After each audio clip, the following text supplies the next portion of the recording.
బసవ నివాసన భవనంలో యాత్రికులకు ఉచితంగా ఇచ్చే రూమ్ లోపల ఏ విధంగా ఉంటుందో చూసే ప్రయత్నం చేస్తాము.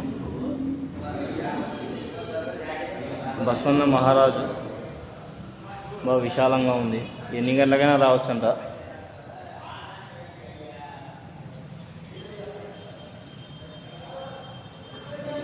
ఇదేంటి నా వెరైటీగా ఉంది. వంటశాల ఏమో ఇది.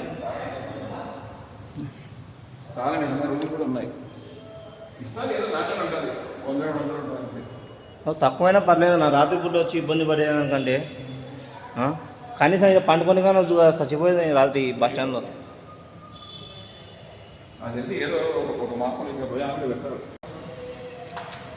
చాలా బాగుంది. ప్రతి ఒక్క యాత్రికులు దీన్ని వినియోగించుకోవచ్చు. వీరశైవులకు మాత్రమేనా? అందరికీ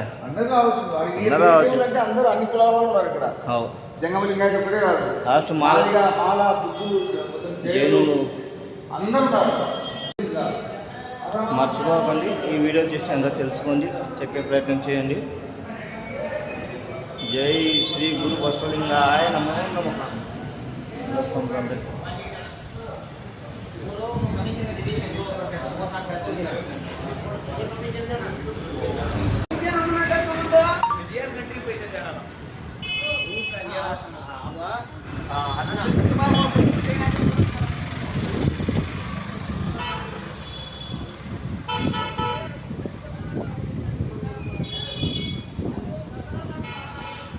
శ్రీ జగజ్యోతి బసవేశ్వర యాత్ర నివాస భవన భాగ్యవాడి